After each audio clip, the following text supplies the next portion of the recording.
Hello guys and welcome to lecture 11 of basic to advance crash course. So अभी तक मैंने आपको basic से एडवांस तक के जितने भी टॉपिक्स हैं सारे के सारे कवर कर दिए हैं।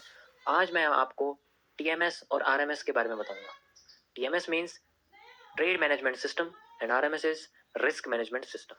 ये बहुत ही इंपॉर्टेंट है। अगर आपको ट्रेड लगानी आ भी गई तब भी आप ये नहीं सेलेक्ट कर पाओगे कि कितनी क्वांटिटी आपको यूज करनी है और कितनी क्वांटिटी आपको यूज नहीं करनी है। सो मैं आज आपको सिखाऊंगा कि आप अपने कोई सा भी बैलेंस पे कितना अमाउंट आप स्टॉप लॉस ले सकते हो और टारगेट के हिसाब से कितना टेक प्रॉफिट आप सेट कर सकते हो, और साथ में साथ अगर आप अपने अकाउंट को ग्रो कर रहे हो तो आप कैसे उसको कंपाउंडिंग कर सकते हो। ये बेसिकली आपका ट्रेडिंग से रिलेटेड नहीं है, ये एमएमएस के अंदर आता है। It means it is a part of a money management system. आप अपनी मनी को कैसे मैनेज करते हैं, ये सारी की सारी चीजें इसके अंदर आती हैं। सो प्लीज इसको ट्रेडिंग में मत यूज करना। ये आप पहले सेट करके रखोगे, उसके बाद आप ट्रेड लगाने में इन सबको फिल करोगे। जैसे लाइक आपको पता लगे कि आपका स्टॉप लॉस कितना है तो आप उतना अमाउंट सेट करोगे। आपको पता लगे कि आपको कितने लॉट्स चलने हैं या कितनी क्वांटिटी लेनी है, वो आप सेट करोगे। तो वो कैसे सेट करना है वो मैं आज आपको बताऊंगा अपने रेफरेंस के थ्रू। और बेसिकली जो ग्लोबली सब लोग करते हैं वैसा ही हो, थोड़ा बहुत मेरा जो अपना कॉन्सेप्ट है वैसा। तो चलते हैं और मैं आपको बताता हूँ किस तरीके से ये टीएमएस और आरएमएस किया जाता है। सो गाइस, मैं आपको सबसे पहले समझाऊंगा कि आप अपने जो बैलेंस है, जो भी आपका बैलेंस है, आप उसको किस हिसाब से डिवाइड कर सकते हो जिससे आपका जो है ना एक आइडियल स्टॉप लॉस, एक आइडियल रिस्क और एक आइडियल टेक प्रॉफिट निकल के आ सकता है। अगर आप मेरी स्ट्रेटेजी यूज कर रहे हो तो मैं अपने बारे में बात कर रहा हूँ, ठीक है। सो अभी बेसिकली आप मान लीजिए आपके पास 10,000 रुपए का बैलेंस है। ओके, आपके पास जो बैलेंस है वो बेसिकली 10,000 रुपए का है। ओके, सो मैं यहाँ लिख देता हूँ 10,000 रुपीज का आपके पास बैलेंस है। आपको ये नहीं पता कि आपको पर ट्रेड में कितना परसेंट एसएल लेना है। मान लीजिए कोई भी आपकी ट्रेड आती है, चाहे वो किसी भी कैंडलस्टिक पे आती है या ट्रेंड लाइन के जरिए कैसे भी आती है, आपको उसमें कैसे टेक प्रॉफिट लेना है उसका मैं आपको, और स्टॉप लॉस कैसे लेना है उसका भी, दोनों का मैं आपको एक परसेंटेज बता देता हूँ कि जैसे मैं कितना लेता हूँ उस हिसाब से आप भी कितना ले सकते हो, ठीक है। तो बेसिकली ये जो आपका बैलेंस है इसमें दो चीजें इंक्लूड होती हैं। एक तो होता है आपका टेक प्रॉफिट, ठीक है, वो तो आपको स्ट्रक्चर के हिसाब से लेना पड़ता है क्योंकि वो तो देखो फिक्स नहीं होता, उसको तो कोई फिक्स नहीं कर सकता। लेकिन जो आपका स्टॉप लॉस है आप उसको फिक्स ले सकते हो। कैसे, मैं आपको दिखाता हूँ। जैसे मान लीजिए ये आपका सबसे पहले आता है टेक प्रॉफिट। ये तो चलो इसमें कोई इशू नहीं है, ये तो स्ट्रक्चर के हिसाब से होता है कि जो आपका टेक प्रॉफिट है जिसे हम टीपी बोलते हैं। ओके, टेक प्रॉफिट जो होता है हमारा ये डिपेंड करता है, डिपेंड्स ऑन स्ट्रक्चर। ओके, मैं आपको दिखा देता हूँ, थोड़ा सा बड़ा हो जाएगा। डिपेंड ऑन स्ट्रक्चर, तो हम इसे अपनी साइड से हम इसे सेट नहीं कर सकते क्योंकि ऑब्वियसली बात है किसी में ज्यादा भी मिल सकता है, किसी में 1:5 भी मिल सकता है, किसी में 1:50 भी मिल सकता है। तो ये तो स्ट्रक्चर के ऊपर डिपेंड करता है, ठीक है। बाकी इसी के अंदर टेक प्रॉफिट के अंदर दो चीजें आती हैं। दो चीजें कैसे आती हैं कि अगर आप मेरी वाली स्ट्रेटेजी यूज कर रहे हो तो उसमें आपको दो चीजें देखने को मिलेंगी। एक तो आता है आपके पास वजीर एंड एक आता है आपके पास घोड़ा, यानी कि स्कैल्पिंग। मेरे पास ये दो प्लेयर है, एक मेरे पास वजीर है और एक मेरे पास घोड़ा है। ये मैं स्कैल्पिंग के लिए यूज करता हूं इसको। जैसे घोड़ा सिर्फ एल टाइप में चलता है, इसी तरीके से स्कैल्पिंग में कम से कम रेशियो लेते हैं।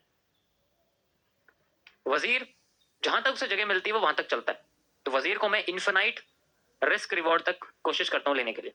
तो यहाँ पर दो पोजीशंस निकल के आती है, यानी कि मैं अगर पोजीशन चलता हूं जिसमें आप भी चल सकते हैं अगर आप मेरी वाली स्ट्रेटेजी यूज करते हैं, तो उसके अंदर यही चीज है। जितनी भी चीजें मैंने आपको अभी तक बताई है उनके बेसिस के हिसाब से मैं आपको बता रहा हूँ। तो इसमें दो तरीके से चीजें निकलती है। एक आती है आपकी स्कैल्पिंग, सिंपल एक स्कैल्पिंग है। अगर आप स्कैल्प करते हो तो दो ट्रेड यहां पर निकल के आती है, एक आती है स्कैल्प की एंड एक आती है आपकी वजीर की। ओके, सो मैं दो तरीके से चलता हूं मार्केट के अंदर। मेरे हमेशा दो लॉट्स रहते हैं, एक लॉट रहता है स्कैल्प के लिए, एक लॉट रहता है वजीर के लिए, यानी कि डबल लॉट होते हैं वो एक तरह से, ठीक है। अब इन डबल लॉट में स्कैल्प का जो रिस्क रिवॉर्ड होता है वो बेसिकली क्या होता है मैं आपको बता देता हूँ कि स्कैल्प का जो रिस्क रिवॉर्ड होता है वो कैसे लेना पड़ता है और वजीर का जो रिस्क रिवॉर्ड होता है वो कैसे लेना पड़ता है।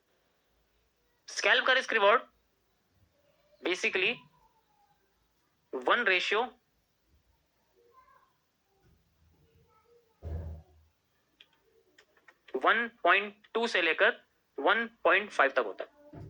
ओके, 1:2 से लेकर 1:1.2 से लेकर 1.5, यानी कि अगर आपने 100 रुपए मार्केट में लगाए हैं तो आपको 120 मिलने चाहिए या 150, सबसे कम होता है, बहुत कम होता है, इतना ज्यादा नहीं होता। जब स्कैल्प पूरी हो जाती है तब हम लोग क्या करते हैं, वजीर की तरफ चलते हैं, और जो सेकंड हमारी क्वांटिटी होती है, सेकंड जो लॉट होता है, हम उसको वजीर बनाते हैं। और वजीर स्टार्ट होता है 1:7 से 49 तक, बहुत बड़ा होता है, मतलब 49 रेशियो तक भी हो जाता है। मैं आपको दिखाऊंगा कि कैसे 49 रेशियो तक आप अचीव कर सकते हो। डिपेंड करता है आपकी होल्डिंग कैपेसिटी आपके इमोशन के साथ कितना काम कर रही है। क्योंकि अगर आपको ऐसा लगता है कि भाई मेरे को डर लग रहा है, ज्यादा लंबे टाइम तक होल्ड नहीं कर सकता हूँ, तो ये तो देखो मैं आपको नहीं सिखा सकता, क्योंकि ये इमोशन के अंदर है। आप जितना लंबा होल्ड करेंगे उतना अच्छा खासा आप प्रॉफिट बना पाएंगे। तो ये वजीर उसी लिए है, वजीर हर किसी के बस की नहीं है मार्केट में बनना। और अभी तो और भी दो प्लेयर हैं बड़े बड़े। एक आता है आपके पास बिग बुल, जब आप 1:49 से भी ऊपर का प्रॉफिट निकालते हैं, एंड एक आता है आपके पास बिग बियर, जब आप 1:49 से भी प्रॉफिट निकालते हैं लेकिन डाउन साइड में। बिग बुल अप साइड में निकालता है, down big beer down side में निकालता है। तो मैं इन चार प्लेयर्स का यूज करता हूँ। आपने वीडियो में भी देखा होगा, एंडिंग की जो लास्ट में वीडियो चलती है उसके अंदर आपने इन चार प्लेयर्स को देखा होगा। मैं इनका यूज करता हूँ। बेसिकली मेरी मार्केट का जो सेंटिमेंट है वो बहुत डिफरेंट है लोगों से, एंड मैं इसके जरिए प्रॉफिटेबल तो नहीं कह सकता, लेकिन हाईली एक्यूरेट कह सकता हूँ मैं अपने आप को। डिपेंड करता है कि हाईली एक्यूरेट में प्रॉफिटेबल ही होगा, तो मुझे प्रॉफिटेबल कहने की जरूरत नहीं, क्योंकि प्रॉफिटेबल तो मैं 50 रुपए से अगर 51 रुपए बना लूंगा तब भी हो जाऊंगा। लेकिन हाईली एक्यूरेट का मतलब मैं 50 रुपए से 150 बना रहा हूँ, वो हाईली एक्यूरेट होता है। तो इस तरीके से आपका रिस्क रिवॉर्ड रेशियो चलता है। अभी मैं आपको रिस्क रिवॉर्ड रेशियो के बारे में बताऊंगा किस तरीके से होता है। उसके बाद आपके पास आता है second, stop loss. Stop loss आपका क्या करता है, इसे हम लोग एसएल बोलते हैं। बेसिकली जो स्टॉप लॉस होता है ये आपके रिस्क के हिसाब से होता है, यानी कि रिस्क जो रिस्क है वही आपका स्टॉप लॉस है।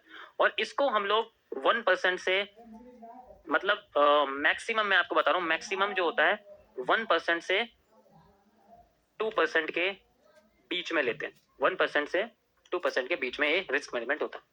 यानी कि जैसे मान लीजिए रिस्क टू रिवॉर्ड रेशियो है, इसका मतलब हो गया कि जैसे यहाँ 1:1.2 है, तो यहाँ 1 क्या हो गया, 1% हो गया, और 1.2 क्या हो गया, 1.2%। यानी कि आप 1% का लॉस करते हो और 1.2% का प्रॉफिट करते हो।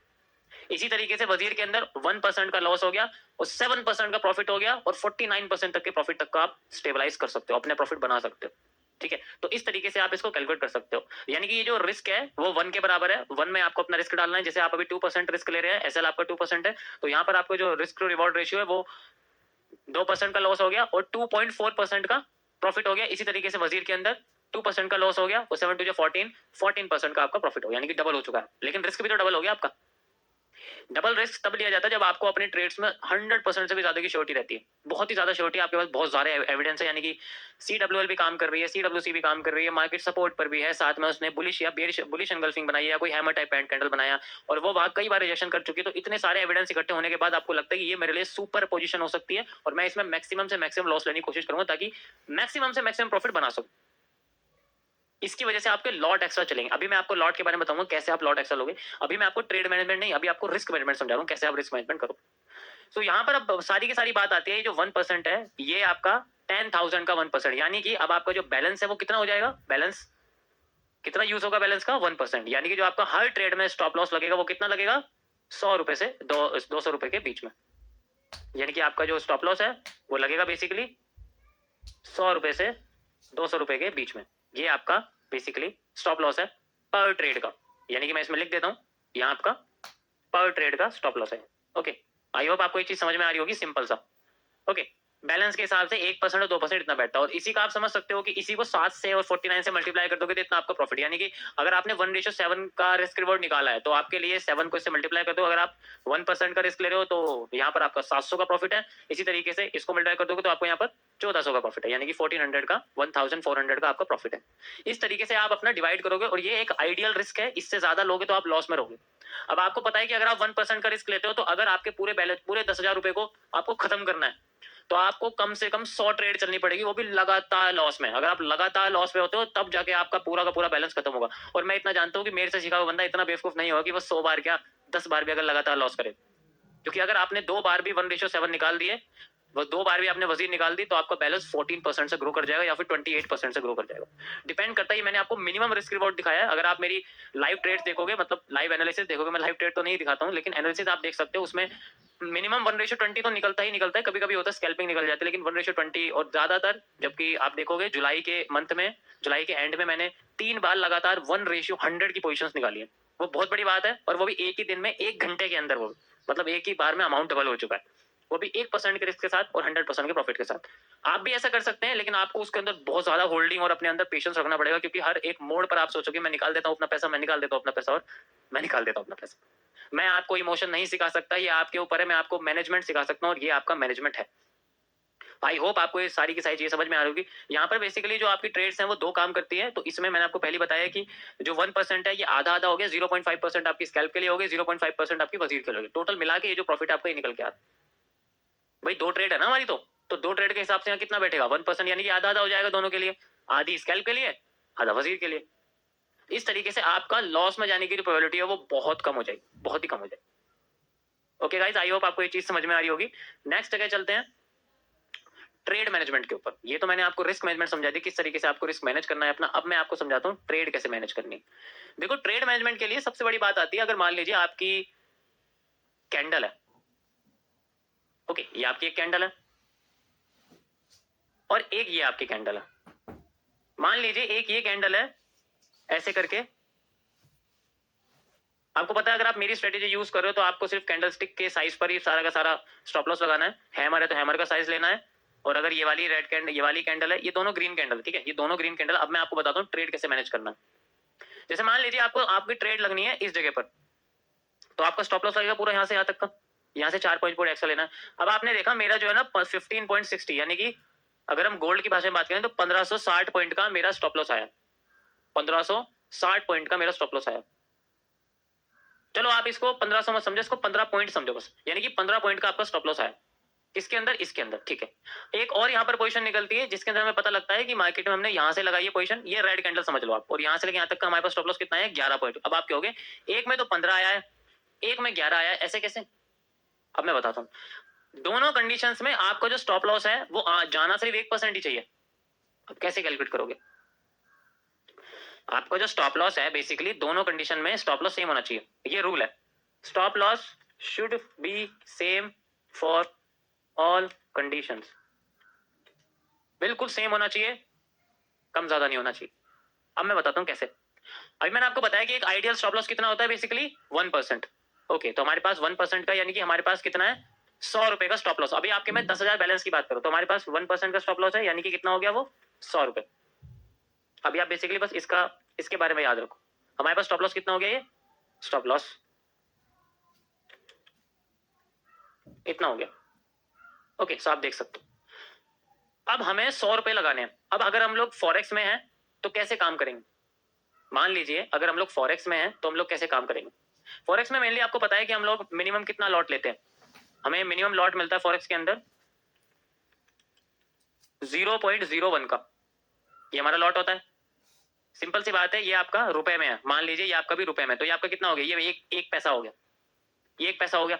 अब हमें कितना लॉट लेना है जिससे हमारे जाए 100 रुपए, चाहे हमारा स्टॉप लॉस 11 का आए, चाहे हमारा स्टॉप लॉस 15 का। तो हम लोग क्या करेंगे? सिंपल सा कॉन्सेप्ट है, हमें बस अपने लॉट को ऊपर नीचे करना है। अगर स्टॉप लॉस कम हो गया तो लॉट बढ़ जाएगा, यानी अगर स्टॉप लॉस की वैल्यू कम हो गई, पॉइंट्स कम हो गए, तो लॉट ऑटोमेटिकली बढ़ जाएगा, लॉट ऑटोमेटिकली बढ़ जाएगा। अब आपको पता है 15 पॉइंट का स्टॉप लॉस है, तो अगर आप कैलकुलेटर यूज करते हो, मान लीजिए मैं आपको कैलकुलेटर दिखा देता, तो इसके बेसिस पर हम लोग कैसे कैलकुलेट करेंगे कि हमारा जो लॉट वगैरह वो कितना है। अभी मैं आपको कैलकुलेट करके दिखाता हूँ, समझ जाओगे आप, ठीक है। सो अभी बेसिकली आप मानिए कि हमारे सामने एक 100 रुपए का स्टॉप लॉस आना चाहिए और 15 पॉइंट में जाना चाहिए, तो मैं इसको डिवाइड कर देता हूँ 15 से, तो मेरे पास 6 का लॉट निकल के आता है, यानी कि मेरे को 6 रुपए का लॉट लेना है। अगर मैं 6 रुपए का लॉट लूंगा तो बेसिकली क्या होगा, मेरे 100 रुपए चले जाएंगे। अगर आपका जो अकाउंट है वो यूएसडी में है तो ये सेंट में होगा, उसका अलग हिसाब है। मैंने सिर्फ आपको एक सिंपल वर्जन दिखाया कि किस तरीके से आपका ऐसे आप करेंसी के हिसाब से उसको चेंज कर सकते हो। अभी मैंने आपको 100 दिखाया कि अभी हमारे पास 100 रुपए, तो हमारे पास 6 का लॉट आ गया, तो यानी कि इस केस में हमें कितना लॉट चलना पड़ेगा, 6 का। और अगर हमारे पास 11 आ गए तो हमें क्या करना है, 100 को 11 से डिवाइड कर देना है। अब हमारे पे लॉट आ गया 9 का। देखा मैंने क्या बोला था, अगर स्टॉप लॉस की वैल्यू कम हो गई तो लॉट बढ़ जाता है। ऐसे आपको लॉट कम ज्यादा करते रहना पड़ेगा। इसके लिए आप अपनी एक स्प्रेडशीट कनेक्ट कर सकते हो, अपनी स्प्रेडशीट बना सकते हो अपने बैलेंस के हिसाब से कि भाई अगर मेरा बैलेंस ये है और मेरा स्टॉप लॉस 100 रुपए का आता है तो मैं कैसे उसको कितने पॉइंट्स में सेलेक्ट। अभी मान लीजिए 15 पॉइंट का स्टॉप लॉस, अगर ये 10 पॉइंट का होता तो आप 10 का लॉट चलते, क्योंकि 10 का लॉट अगर चलोगे तो 10 पॉइंट में आपके 100 रुपए का स्टॉप लॉस लग जाएगा, ठीक है। इसी तरीके से अगर मान लीजिए मैं कहता हूँ 50 पॉइंट का स्टॉप लॉस आया तो आप क्या करोगे, आपको 2 रुपए का स्टॉप लॉस, 2 रुपए 2 का लॉट चलना है बस। आपका लॉट साइज क्या हो जाएगा 2, क्योंकि वो 50 पॉइंट जब कैप्चर करेगा तो वो 100 रुपए का स्टॉप लॉस कनेक्ट कर देगा। आई होप आपको ये चीज समझ में आ रही होगी, बहुत सिंपल है, ज्यादा इतना कॉम्प्लेक्स नहीं है। बस मैं आपको समझाने की कोशिश कर रहा हूँ कि अगर मान लीजिए अभी मैं आपको यहाँ लेके चलता हूँ ग्राफ के ऊपर, आप खुद देखो इसके अंदर। जैसे मान लीजिए यहाँ पर 2 पोजीशन हमारी लगती है, ठीक है, एक लगती है इस जगह पर, यहां से यहां तक की लगती है, ठीक है, और एक लगती है हमारी पोजीशन इस जगह पर, यहां से यहां तक की। अब आप कहोगे इसके अंदर 3.97 यानी कि 4 पॉइंट का स्टॉप लॉस है, इसके अंदर सिर्फ 2.62 का स्टॉप लॉस है। स्टॉप लॉस छोटे बड़े हो रहे हैं लेकिन जाएगा सिर्फ 1%। अब आपको पता है 2 रुपए का स्टॉप लॉस है, इसका मतलब मेरे को 50 लॉट लेना पड़ेगा, नहीं? हाँ या ना? हाँ भाई, 50 रुपए 50 का स्टॉप लॉस होगी तो 2 पॉइंट में 100 रुपए नहीं चले जाएंगे? ऑब्वियस सी बात है, चले जाएंगे। इसी तरीके से यहाँ अगर आप देखोगे तो 4 है, तो यहाँ पर क्या कितने का स्टॉप लॉस लोगे? 25 का। यहाँ 25 का लॉट लोगे। स्टॉप लॉस कितना है? 4 का। लॉट कितना आ जाएगा? 25 का। बस आपको अपने स्टॉप लॉस से डिवाइड कर देना जितना आपका ये आया, जो आपका स्टॉप लॉस ग्राफ पर आया उसको आपके वैल्यू वाले स्टॉप लॉस से डिवाइड कर दें। वैल्यू वाला स्टॉप लॉस यानी कि जो आपके बैलेंस का 1% है, बैलेंस के 1% से आपको इससे डिवाइड करते हैं, जो कि मैंने आपको करके दिखाते हैं। बहुत सिंपल टॉपिक है गाइस, बहुत ज्यादा आपको इतना दिमाग में मगज मारने की जरूरत नहीं है। सिंपल सा कैलकुलेशन बस अपने पास रखो। इसलिए मैंने बोला कि ये ट्रेडिंग से रिलेटेड नहीं है, ये मनी मैनेजमेंट से रिलेटेड है।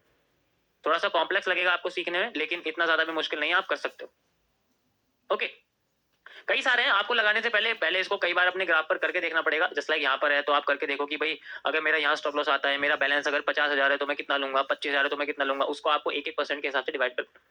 आप इस वाली चीज का स्क्रीनशॉट ले लेना जो मैंने आपको अभी बना के दिखाई है, ये आपको हेल्प कर देगी बहुत अच्छी तरीके से, ठीक है। इसका स्क्रीनशॉट आप ले लेना कि किस तरीके से हम लोग अपने मार्केट में कितना स्टॉप लॉस लेते हैं, कितना ही लेते हैं। देखो मेरे लिए ये सिस्टम सुपर प्रॉफिटेबल है, सुपर कनेक्टिव है। अगर मैं अभी तुम्हें ट्रेड दिखाऊं तो अभी एक ना एक ट्रेड प्रॉफिट में चली रही होगी। अभी मैं देखो मैं भी रिकॉर्डिंग कर रहा हूँ लेकिन फिर भी मैं आपको दिखा सकता हूँ। इसी सिस्टम से मैं बहुत ज्यादा जो है आराम से मार्केट में अपनी पोजीशंस वगैरह क्लियर कर। आप देखो अभी भी मेरी एक पोजीशन है जो चल रही है, आप देख सकते हैं। अभी भी मेरी एक पोजीशन इसी की वजह से चल रही है क्योंकि 2 थी, एक मेरे हिसाब से क्लोज हो गई है स्कैल्पिंग वाली, और अभी ये वजीर चल रही है, ठीक है। तो आप आराम से इस तरीके से अपना मार्केट में रिस्क रिवॉर्ड को सेट कर सकते हो, जिससे आपका लॉस भी नहीं होगा और हमेशा आपका प्रॉफिट होगा। नेक्स्ट चीज आती है कि अगर मान लीजिए अगर आपका टेक प्रॉफिट पहला वाला हिट हो जाता है स्कैल्प का, तो अब वजीर की जो पोजीशन होती है उसको आपको अपने एंट्री पे सेट कर देना है। अब उसका स्टॉप लॉस खत्म कर देना, अब उसको एंट्री पे सेट कर देना है। जैसे एंट्री पे सेट करोगे, अब मार्केट चाहे कहीं भी चले जाए आपका लॉस नहीं होने वाला। जब वो बहुत ऊपर चली जाए तो उसको धीरे धीरे करके ऊपर करते रहना, अपने हिसाब से कर सकते हो लेकिन ज्यादा ऊपर मत करना, प्रॉफिट में कन्वर्ट करते रहना। अभी तो वो लॉस में था स्टॉप लॉस, फिर आपने उसको कॉस्ट टू कॉस्ट ला दिया, यानी कि जहां आपने एंट्री करी उसे कॉस्ट टू कॉस्ट यानी C2C कहते हैं। अब C2C पे ला दिया आपने और C2C से धीरे धीरे करके आप उसको प्रॉफिट में ले जाएंगे। स्टॉप लॉस अब आपका टेक प्रॉफिट बन चुका है और आपकी मार्केट भी ऊपर जाती रहती है, जाती रहती है, जाती रहती है। आप ऊपर तो उसको ट्रैक करते रहो लेकिन नीचे से भी धीरे धीरे करके उठाते रहो। जैसे मान के चलो अगर मार्केट 200 पॉइंट उठ गई तो आप अपने प्रॉफिट को कितना उठा सकते हो? 20 पॉइंट उठा सकते हो। इसी तरीके से अगर मार्केट 400 पॉइंट उठ गई, आप 40 पॉइंट उठा सकते हो, यानी कि आप 40 पॉइंट प्रॉफिट में हो। अब भी अगर मार्केट नीचे आ भी जाती है, 360 पॉइंट नीचे आ गए तो 40 पॉइंट का आपको प्रॉफिट फिर भी मिल जाएगा। इस तरीके से आप अपनी वजीर को, सेकंड पोजीशन को सिक्योर कर सकते हो अगर मार्केट रिवर्स कर दे, क्योंकि ज्यादातर कंडीशन मार्केट रिवर्स करके स्टॉप लॉस हिट कर देती। तो मैं नहीं चाहता आपका स्टॉप लॉस हिट हो, कभी भी हिट नहीं होगा अगर ये वाली स्ट्रेटेजी फॉलो करोगे। पहले मार्केट में स्कैल्प निकालना है, स्कैल्प निकालने के बाद मार्केट का वजीर को कंटिन्यू करना है, स्कैल्प निकालते ही वजीर को अपने C2C पे कन्वर्ट कर देना है, एंट्री पे जाके स्टॉप लॉस को सेट कर देना। यानी कि अगर मैं यहाँ की ट्रेडिंग की भाषा में बात करूं तो जस्ट लाइक मान लीजिए यहाँ हिट हो चुका है, उसके बाद मार्केट को हम लोग स्टॉप लॉस पे ऐसे कर देते हैं। अब आपका सेकंड का स्टॉप लॉस नहीं हिट होगा। जैसे मान लीजिए मार्केट यहाँ आ गई, यहाँ आ गई, यहाँ आपका हिट हो जाता है, यहाँ आपकी बंद होगी, आपने फिर यहाँ री एंट्री ली, फिर मार्केट ऊपर चली गई, अब आपका स्टॉप लॉस हो गया वजीर के लिए 0। अब मार्केट आपकी यहाँ तक देखो आ नहीं पाई, नहीं आ पाई ना, और फिर यहाँ से देखो आपकी वजीर कितनी बड़ी बन गई, यहाँ से लेके मार्केट आपकी कहाँ तक बन गई, एग्जैक्ट अभी करंट के लिए यहाँ तक बन चुकी। आई होप आपको ये चीज समझ में आ रही होगी। बहुत इंपॉर्टेंट है, बहुत सिंपल है और समझने में भी बहुत आसान है। ओवरऑल गाइस मेरा कहने का बस यही मतलब है कि आप जितना हो सके अपने रिस्क को मैनेज करें, कम से कम मार्केट को लॉस में दें और ज्यादा से ज्यादा मार्केट में प्रॉफिट में लें। ऐसा भी नहीं है कि आप बहुत ही ज्यादा मार्केट से डिमांड कर रहे हो, नहीं। ऐसा वैल्यू, ऐसी वैल्यू जो मैं आपको बता चुका हूँ कि एक आइडियल होनी चाहिए कि आपके अगर ट्रेड में लॉस हो जाए तो आपका प्रॉफिट उतना रहे कि आप नेक्स्ट ट्रेड में भी आराम से प्रॉफिटेबल रह पाए। तो ये सारी की सारी चीजें आपने देख चुके हो कि इन सब में से सबसे इंपॉर्टेंट चीज आपकी यही आती है, आप अपनी मनी को कैसे मैनेज करते हैं ताकि आपका अकाउंट ग्रो कर जाए। और साथ में आपने ये भी देख लिया कि अच्छा पैसा बनाने के लिए ज्यादा पैसा होने की जरूरत नहीं है, कंसिस्टेंट होने की जरूरत है। सो गाइस मैं यही कहूंगा कि आप जितना हो सके कंसिस्टेंट रहिए और इमोशन के बेसिस पे ऐसा कुछ मत करिए, कैलकुलेशन का यूज करिए एंड आराम से अपने अकाउंट को कंपाउंड करते रहिए। आज के लिए इतने गाइस, मिलते हैं आपको नेक्स्ट लेक्चर में, दैट इज लेक्चर 12 जो कि आपका लास्ट होने वाला है, एंड उसमें मैं सारी के सारी टॉपिक्स कवर करूंगा और साथ में आपको एक सुपर बैक टेस्टिंग भी दिखाऊंगा, सब कुछ यूज करके कि आप कैसे कर सकते हैं। तब तक के लिए goodbye, take rest, just practice.